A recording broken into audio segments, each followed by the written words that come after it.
Well, howdy, booze and ghouls. It's once again spooky season, which means it is time for my annual Halloween series. This year I'm doing one of my favorite genres, which is Weird Westerns. Weird Westerns, for those of you not familiar, this is a genre of westerns that is combined with horror, science fiction, fantasy, something like this. So Wild Wild West and the supernatural. In this case, I'm going to be primarily focusing on horror stories. Hello. So in this video for my Halloween series 2023, we're going to talk about Jeff Mariotte's Desperadoes, which is a graphic novel series. I've read the omnibus edition, which I definitely recommend because you get all of the series. It's a unique graphic novel series in part because when this one first came out, people weren't really doing weird Western graphic novels. They weren't really combining horror and Western for graphic novels or comic books. It was a superheroes game still. And so Desperadoes gave us something quite different at the time. And it sort of inspired a number of other graphic novels in the same type of vein. The Preacher series, for instance, is somewhat similar. That's one that I've done a video about before. One of the things that I think is really interesting. So the graphic novels follow a core of three characters. Gideon Brood, who's an aging former Texas Ranger, gunfighter, general, sort of tough guy, plainsman type character. Jerome Alexander Betts, a former slave who, after the Emancipation Proclamation, beat his former master to death for raping Betts' sister, that is.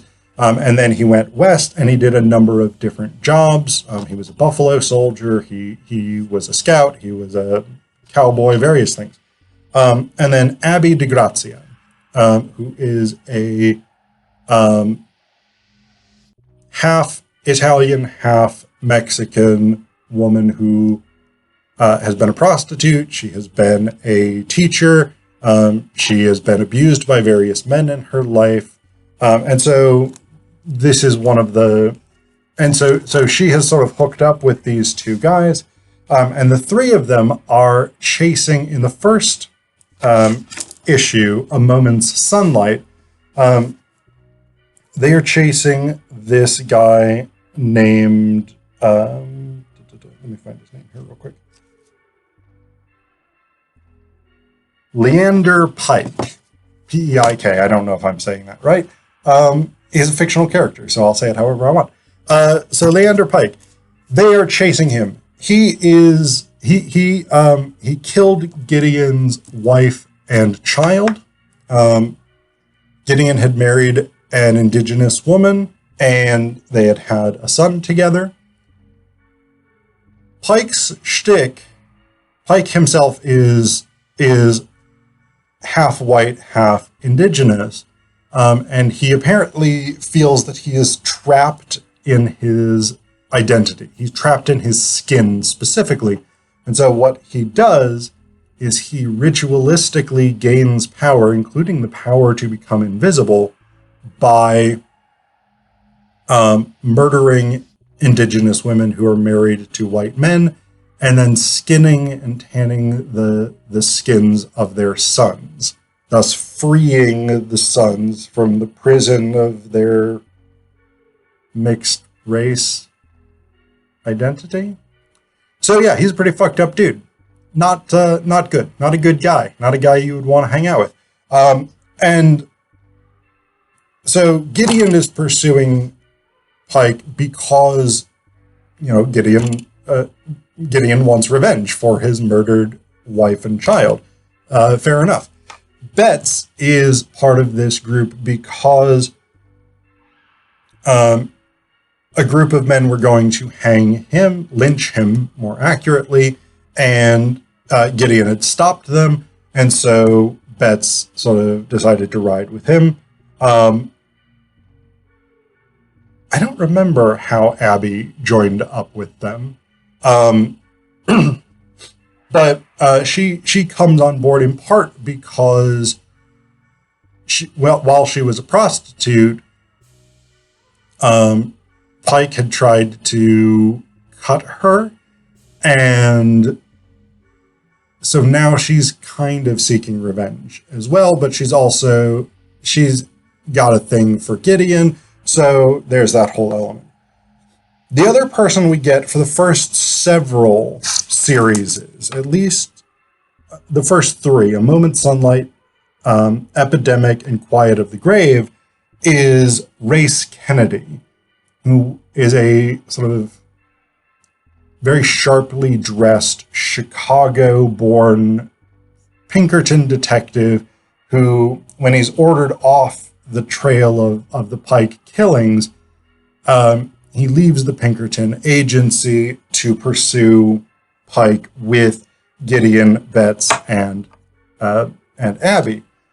And so they become this team, and they fight these various evils in the West, these various sort of crazy supernatural things, including, again, Leander Pike, who murders people ritualistically and then gains superhuman strength, the power to become invisible, etc., etc.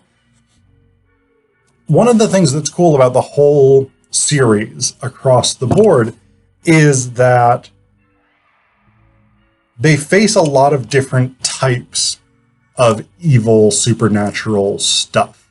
It's not a one-trick pony. It is really quite diverse in terms of the stuff that they're dealing with. So, Pike. So we've got Pike. Pike is his own weird problem in the first graphic novel. We've also got human adversaries that they face off against. In the first novel, there's a gunfight in a saloon. Gideon accidentally kills the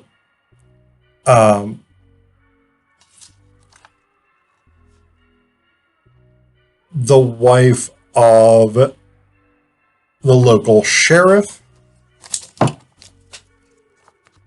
That's the local sheriff in this town. And this guy basically just vows revenge. And so he spends the first several series pursuing them across the West. The other guy is Augustus Pruitt. Pruitt is a wealthy dude. He wants to capitalize on the Pike murders to have the army move the Apache off of their land so that he can buy it cheap and get access to the mineral wealth underneath that land. So he's a scumbag profiteer who's quite happy to have people die and then have an entire people relocated off their land so he can make profit. He sucks. But when Gideon, Betts, and Abby and Race Kennedy kill Pike and stop his murder spree, Pruitt vows revenge on them, basically for costing him a bunch of money. So you have these two human antagonists, but then you also have a number of supernatural antagonists.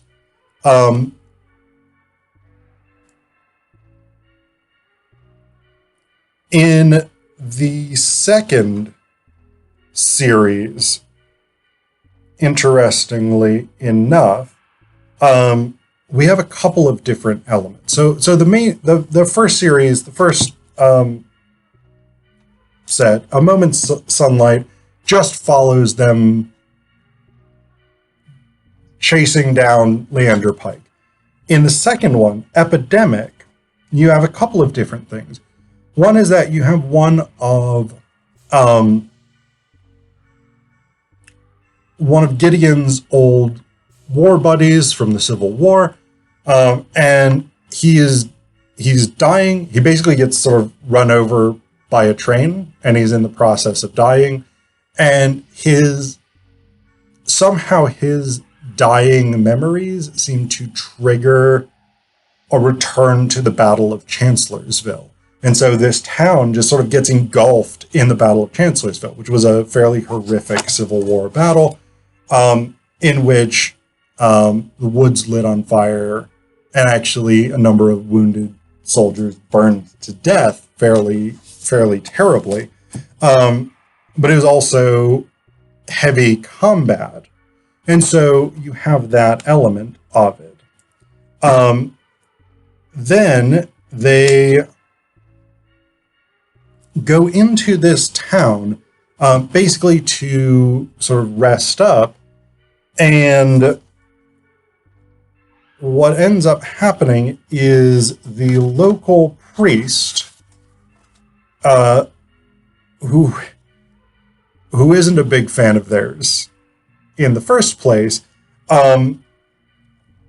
he has sort of been converted by these evil spirits who are indigenous to the area, who are native to that area. And basically, his goal is to serve those evil spirits. And in order to do that, he needs to lock everybody in the town in the church and burn it down with them around it. He's also been doing blood sacrifices and things like this. So all kinds of stuff you don't really want. And what he manages to summon forth is eldritch horrors. So this is very Lovecraft right here. This lovely little princess right here. The good thing is he is not really able to complete the ritual, and so because he couldn't complete the ritual, the eldritch horrors that he summons are not sort of fully manifested, but the heroes can't actually get to him. He has a sort of force field while he's doing this conjuration, so they can't shoot him. But Abby stabs him with the cross from the church, which apparently he pissed off God enough that God was like, yeah, I'm gonna let you kill this dude. In the next one, let me see. In the next one, the real supernatural element is that Gideon kills a dude, just a kid really, who has come and challenged him. And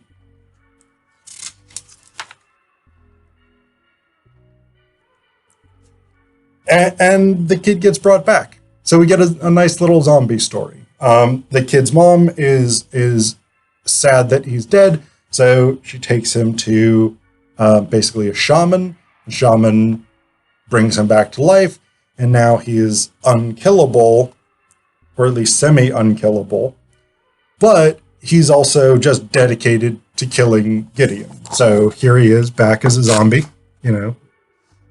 He can talk, so that's unusual for zombies. But basically all that he says is, I'm gonna kill Gideon Brood. Yeah, so that goes on. In the next one, Banners of Gold, we get a couple of things. We have a kind of weird Jack the Ripper dude who just sort of goes around murdering at random.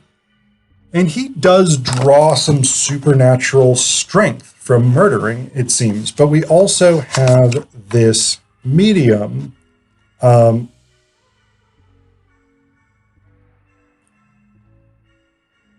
named Sarah Williams. And we get a thing that's never really quite explained, because Sarah Williams, that's her. That's her as well.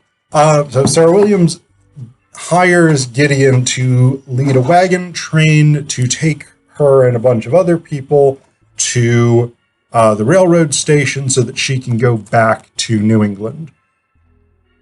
They get sort of bogged down and they end up going to this cabin where this stagecoach cabin where Brood finds this dead guy. And Sarah is just like freaking out, like, no, this place is evil, we can't stay here, etc., etc. And then a couple of the people actually end up getting murdered by something. We don't know what. And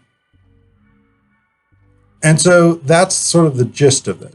And then finally we come to Buffalo Dreams, the last in the series. And this one, the storyline's not terrible, but the artwork has definitely gone downhill. I mean, it is like the artwork is reasonably consistent throughout much of it, but for this last one, they brought on a new artist, somebody who hadn't worked on any of the previous series, Alberto Dos, and it isn't the same. It isn't even remotely the same, and it doesn't look good when you stack it up against the rest of the graphic novel series. So there's that element. So in this one, there's two sort of major elements. One is that they've got human antagonists who basically are... So they've got two human antagonists. One is Fish, or Salmon. He goes by both names. And so they have a new guy that they pick up in place of Johnny Fish. Sorry. So they have a new guy that they pick up in place of Race Kennedy, who gets killed at the end of the third. I can't find his name, and I can't remember it off the top of my head.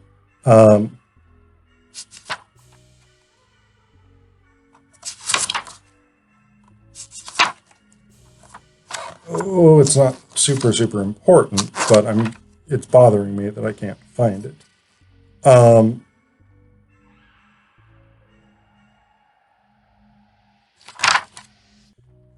Anyway, so you've got Johnny Fish.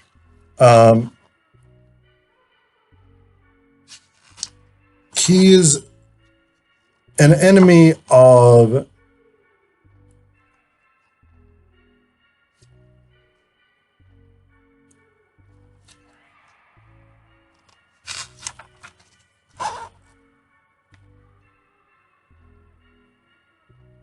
Clay Parkhurst. Finally, I got there. Anyway, so Johnny Fish, or Johnny Salmon, is an enemy of Clay Parkhurst. Clay Parkhurst is the guy that they pick up in place of Race Kennedy, because Race Kennedy is killed off, which I think was a terrible plan on their part, but they did what they did. So he's wanted for murder in Colorado from a time when Clay and Fish had ridden together. Clay tries to turn him in, but he escapes and basically vows revenge. There's also this buffalo hunter and bigamist who's just a total dick, and he semi-accidentally murders Betts's love interest, Maria. And so Betts vows revenge on him, and so Fish and this buffalo hunter end up hooking up together and coming after the group here. While they're doing that, they've been sent on this mission by an indigenous woman named, let me find her name, Lozen, and Goathli, better known to most people as Geronimo. They've been sent on a mission to go to this sacred cave where the buffalo are supposed to have come from and to unblock the passage from the spirit world so that more buffalo can come into the world. Abby is apparently the only one who can do this because she has some sort of undefined special power, but she gets the sacred buffalo headdress, and she is able to sort of bridge the gap. And what she finds is that there are no more buffalo in the spirit world to come over into the physical world. And they get these sort of visions of things coming in the future. The massacre at Wounded Knee, the ghost dance, resistance, all of these sort of terrible things that occur in the future, their future, our past now. And so there's this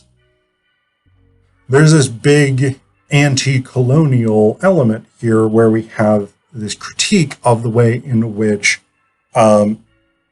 white American society has destroyed environmental resources, like the wholesale slaughter of the bison, has destroyed indigenous cultures, etc., etc.